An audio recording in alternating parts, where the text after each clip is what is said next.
ছেলেকে ভিডিও করতে পাঠাইছিলাম, আর বাকিটা ইতিহাস। আসসালামু আলাইকুম, কেমন আছেন সবাই? আমাদের বাসায় একটা হিমসাগর আম গাছ আছে। তো ওই আম গাছটা না পুরাটাই হচ্ছে রাস্তার উপর পড়ে গেছে। আর তার পাশে আছে একটা আমরুপালি, আর আমরুপালির এই পাশে একটা আছে, মাঝখানে হচ্ছে ফজলি আম গাছ। তো ফজলি আম গাছ অনেক বড় হয়েছে, বিশাল বড়, আর আমও আলহামদুলিল্লাহ অনেক ধরে। গাছগুলো আমি কেটে ফেলতে চেয়েছিলাম, বাসার সামনে অনেক বড় বড় গাছ হয়ে গেছে, বাসা দেখাই যায় না। আমার ভাইটা শুনেও না করলো যে না, গাছ বাসার একটা সৌন্দর্য, গাছ কাটতে হবে না। তারপর আবার কেউ শুনতে পারে না, যে কেউ শুনলেই বলে যে কেন গাছ কাটবেন, কেন ফ্রেন্ড সার্কেল বলেন বা বাসায় আমাদের অনেক লোকজন আছে, সবাই বলে। তো এই জন্য আর গাছগুলো না কাটি। তো হিমসাগর গাছটায় বেশ কিছু আম হয়েছিল, অনেক ভালোই আম আসছিল।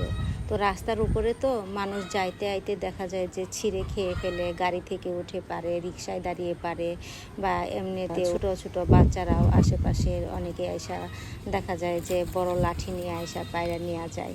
হিমসাগর আমগুলা পাকা ধরছে।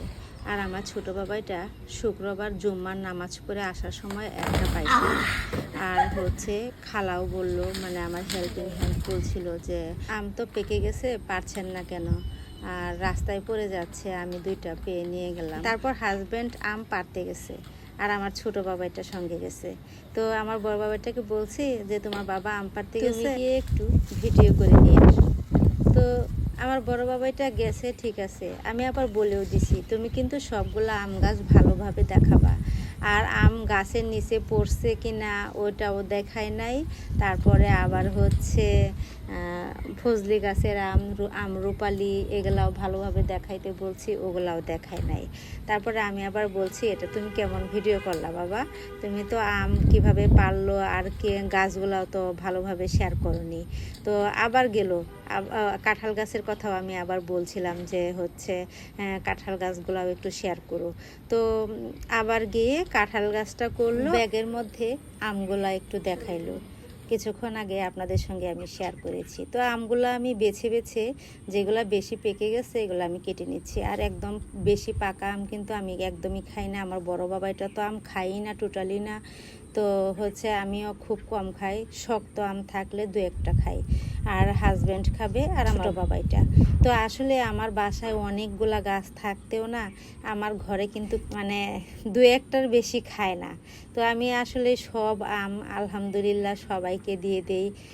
যখন আম পাকা ধরে, যেমন ফজলি গাছে প্রচুর আম হয়, আমি একটা আমও বিক্রি করি না, সবাইকে দিতে ভাল লাগে, সবাইকে দিয়ে খাই। তো আমি অনেকগুলো আম কাটছি, তারপর দেখা গেছিলো এখানে আম সবগুলা শেষ হয়েছিল না। আমার বড় বাবাটা একটা আমও খায়নি, আমি খেয়েছি শক্ত দু একটা আম খেয়েছি। হাজব্যান্ড আর ছোট বাবাইটা দুজনে খাইছে, তারপর যেগুলা ছিল ওগুলো আমি রেখে দিয়েছি। আর হিমসাগর আম কিন্তু অনেক মজার, এটা কিন্তু আমরা সবাই জানি। আর আমার আম গাছগুলো যদি কারো দেখার ইচ্ছা থাকে কমেন্টে জানাবেন। আমার গাছের কাঁঠালগুলাও চাওলা, আর কাঁঠালগুলাও আমি সবাইকে দিয়েই খাই।